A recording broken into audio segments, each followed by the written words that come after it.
Hi my lovelies. Well, as promised, it's taken me a while. We're going to do some gel printing leaves. So there's going to be a few supplies that you need. Number one, a gel plate. I have just bought a new one in 9x12. This is the brand that I use.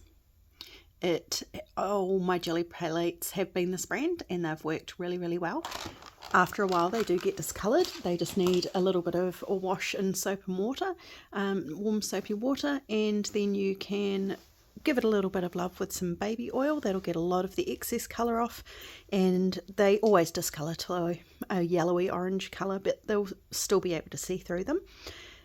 In saying that, I got the 9x12 so that an A4, because if you know me, you would know that most of my journals are A5, which is half of A4. This is going to fit perfectly and give me a little bit of a border so that it's going to print right to the edges for me when I need it to. Sorry, excuse me. It is a brand new jelly plate. Now, I don't know how it's going to print. Sometimes they can be a little bit fussy when you're using them for the first time. Just trust me that this is the technique that I used for the last gel print leaves that I did. I just used an older jelly plate, but I've taken that to school so that my students can use it. So the paper that I use is a 200 GSM card. I just use Start by Fabriano. It's made in Italy, in New Zealand. That's what it costs, and I mean, this is a ream of it, so it's actually quite a nice price. It's 200 GSM, and I find that especially for these gel cut leaves, they're just a nice weight to cut, but they give you a little bit of substance as well. They're not too flimsy. You are going to need, and I just use an old encyclopedia. I saved an entire set from going to the skip, and I just use it, number one, for rolling off the excess ink off your roller. So you'll see towards the beginning where, whoops, a bit of cinnamon there, I'll get rid of that, where I've used it to roll off the excess. Okay, so I leave that one open, and then I have cut out a few pages as well. You're going to need some loose pages, just scrap paper, but it is quite nice if it's got a little bit of writing on it, because sometimes when you're lifting off the excess ink, it actually makes a beautiful piece that you could use for pockets and things, that I showed you on one of my gel printing on the Victorian album papers. Okay, so you'll need some loose sheets cut out as well. You will need a brayer. Someone asked me what brand brayer I use. Well, that's it there if you can see it. I don't actually know. I don't think the brand matters. I just think it needs to be able to spin really smoothly and freely. I have got one off Temu, a big long one, and it's very stiff, and when you've got a lot of paint on the plate, which sometimes you do because it's the certain technique you're using, rather than the roller moving, it just kind of stays in place and skims across, and that's not what you need. So as long as it's a nice free spinning, like you can see that one is, that's great. Now, last time I used these amazing leaves, but this time, because we're in the middle of winter now, I have had to use evergreen leaves. These should work, but they're not as nice and veiny as the ones that I used for the first one. See how that's got a nice raised vein on the back, but it's not like a camellia leaf where it's really stiff and rigid. You don't want that. That will not print nicely. It won't sit flat under the paper between the gel plate and the paper, and you won't get a nice print off it. Not to mention it could damage your jelly plate because of how stiff and rigid they are. So we will try those today. Not my ideal, to be fair. And then these are the leaves that I used last time, and I just decided to press them. And look how thin they are now. And I thought, well, I'll see how we go, because that's quite cool. And yeah, I guess I will put them in maybe my Victorian journal. So waste not, want not. Once you finish printing, chuck them in a book and press them, I guess. What else do we need? We need paint. It does not matter what brand of paint you use for a gel plate. I haven't got any preference. I've used really cheap school paint. I've used Reeves, which is the cheaper version. I've used Liquitex. They all work great. Okay, so today I will be using raw umber, titanium white, and unbleached titanium. I am trying to just not go with colour for my next little journal project alongside doing the Victorian album. So I'm going to do leaves that are a white creamy colour with the veins in the dark brown. So you can use any colour that you want. If you want to do green ones, you just use green paint. Just make sure that there's as high a contrast between the light tone you use and the dark tone that you use as possible, because this will show up the effect of the veins a lot better once it's printed. Okay, I've organised my workspace now and let's go. So when you're laying the leaves on, I prefer to do it without the stems. So if I was you, I would pull them off. It just makes life more difficult to have them on there.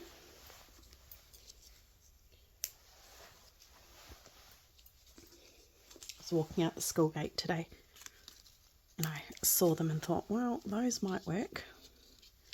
When you're printing them, you do want to use the veinier side, which is usually the underside of the leaf. You'll get more of a, oh, I keep ripping these leaves, doesn't matter, keep going. So what we're going to do first is I need to put down a layer that is going to highlight the veins, and I want my veins dark brown. So just put a little bit at a time. Hopefully you'll be able to see and I'll be able to explain to you. So see how I've got ripples in there? You don't want it that thick with paint, because you need the areas that aren't the veins to lift onto the leaf. So you don't want it that light. So I know I need a little bit more on there. And then if you get too much paint on there, that's what the Open Encyclopedia is for. You just get the brayer and you roll some paint onto the brayer, roll it off on the encyclopedia page, and it will take the excess paint off. So that layer there, and I know it's going to be hard to see, I'm just going to take a little bit more off, because I know with this dark brown the veins should actually show up quite well, since the contrasting colour I'm using is going to be such a light colour. Always lay your brayer up this way. The moment you put it down that way, it's going to dry in 5 seconds and stick to your paper. Been there, done that, don't want to do it again. Okay, so I will try one of these for you just so that we can see the difference. Ideally, I wouldn't have a dead leaf. I would have used it when it was fresh. Fortunately, this has been wet, so it is still reasonably flexible and not crunchy. Forget about crunchy, that won't work. So I'll pop that one there. And because I'm going to cut these out, it really doesn't matter what arrangement you use. You just want to use as much space as possible.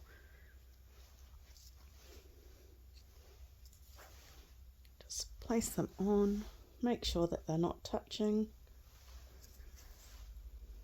Then you're going to get your pre-cut encyclopedia paper, because all of this brown around here we need to take away and remove. So you just gently, and once you've got your hands down on that, you don't want the leaves to move. And we're just gonna smooth that off as much as we can. Just keep one hand on there so that paper doesn't move. This encyclopedia paper too, because it's quite it takes off the paint really well. It absorbs it quite quickly. So if you're going to use a paper to take that layer off, I would definitely recommend the lighter the better. But see, this is what I mean. You might want to keep that. You might want to do another print over it. That's why I do it on decent paper, not just simply scrap paper. Now you can either leave these little bits here if you're going to use it as a whole and not cut them out, or you can put another piece of paper on top and take more away. I don't mind the grungy bits. I quite like them, so I just leave them there. I think it adds to the nature of the gel print.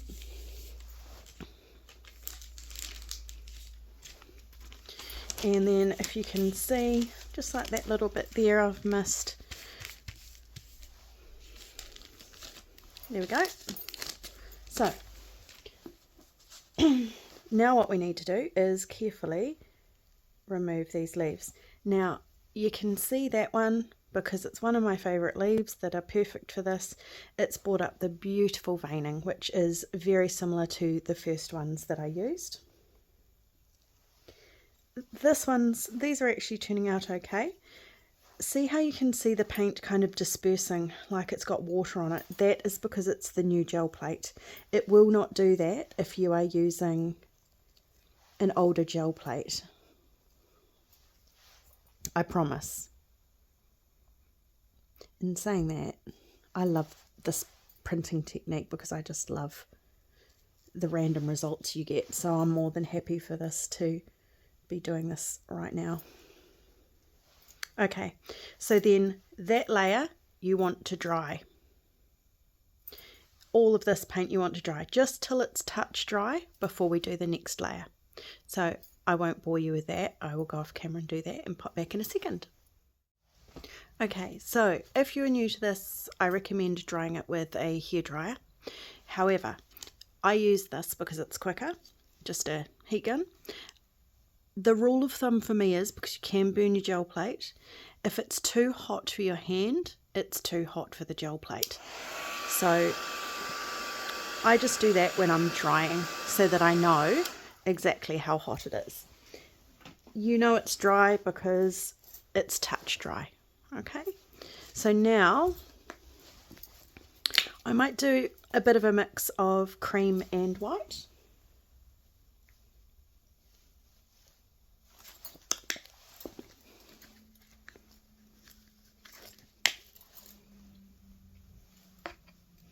Now this layer you do want a little bit thicker because you want this layer of paint to re-wet the leaf prints so that when you put the paper on top and dry it, it all pulls away together.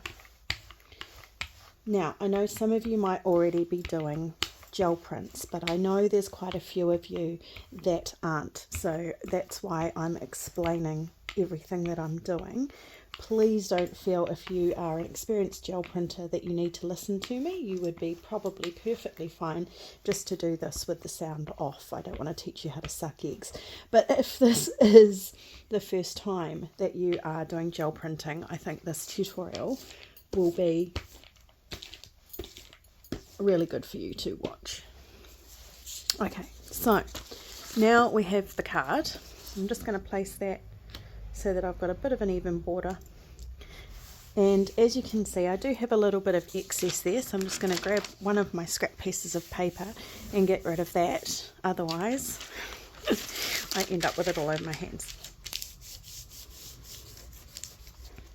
which is why my hands and my nails are always such a mess. But I really wanted to get this one done for you guys without faffing around gel printing my nails. It just wasn't as important as keeping my promise that I was going to do a gel print tutorial. So now here's what I mean with the heat gun. So I'm just going to keep rubbing the back of the paper. It will feel cold, and that's how you know that the paint's not dry yet, rather than lifting off a corner, because once you've lifted it off, sometimes it's in a mid drying stage, and if you put it back down it won't retake to the paper. So I'm just going to put the heat gun on, and I'm going to keep doing this probably for about 5 minutes to be safe, and then I'll be back. Okay, so that feels reasonably dry. It may be a little bit damp, so we'll just see how we go. I always turn my gel plate over and I peel the gel plate off the paper rather than the other way around. You don't have to do this.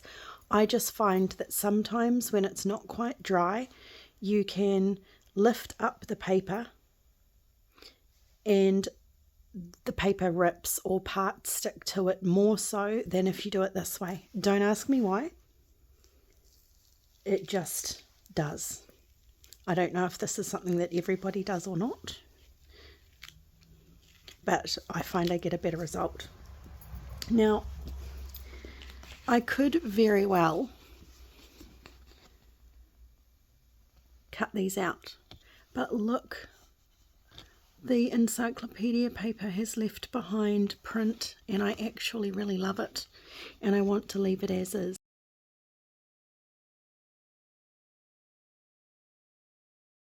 So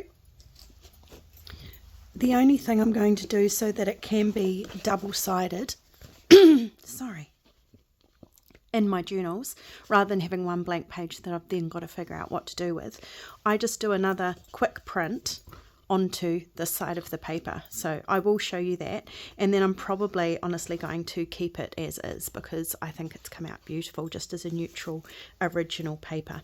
When I was saying about the brand new jelly plate, it's really hard to explain because unless you're a seasoned jelly plate printer you won't know, but it's almost like it's left little craters and bubbles, and it won't do that when it's not a brand new jelly plate. But I actually really like that. Like, I'll actually scan that so that I can use it as a digital paper as well. Okay, so just going to do the same thing again for the back, but I might chuck a little bit of brown in it because why not? Just going to give a little bit of an interest to the back of the paper as well. I mean, you could do jelly printed leaves on the back as well, but you don't have to. You could do some stenciling and have a completely different paper on the back, but you don't have to.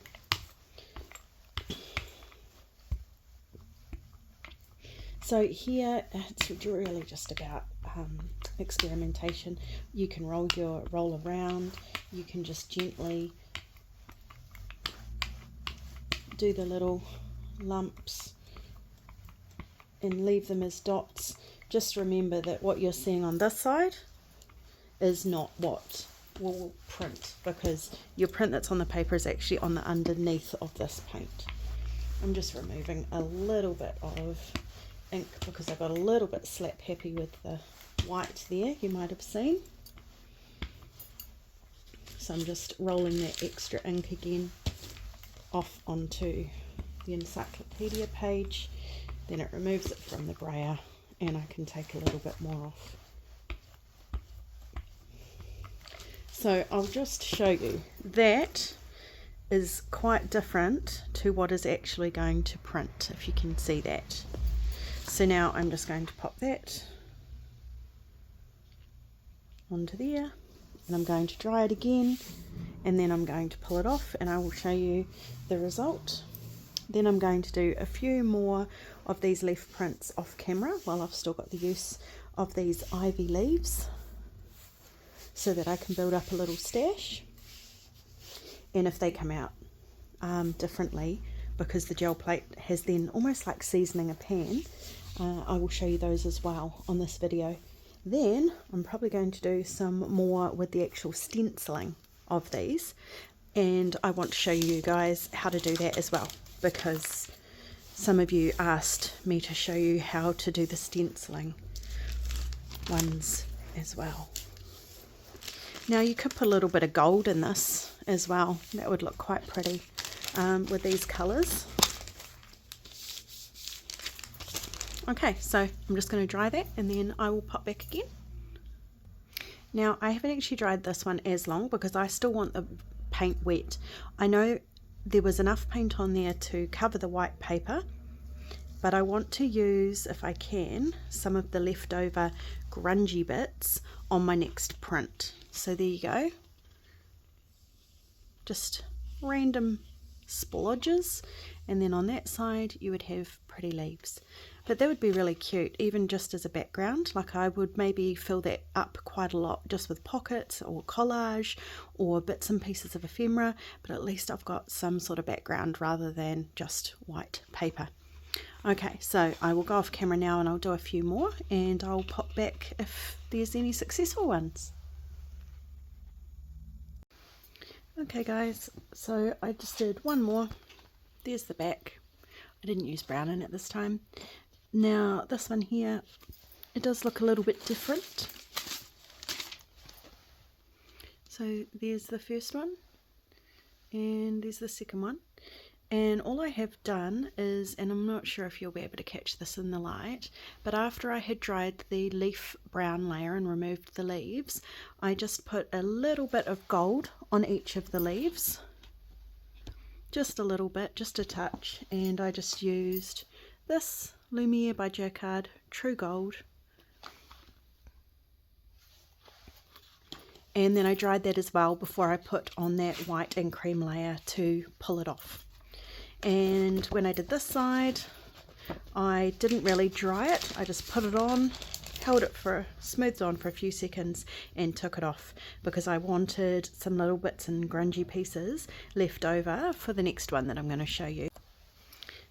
So I just thought I would quickly show you that when you cut one out, first of all, because there's no white edges, you really don't need to be all that fussy in cutting them out, which brings new meaning to the word fussy cut, which I love.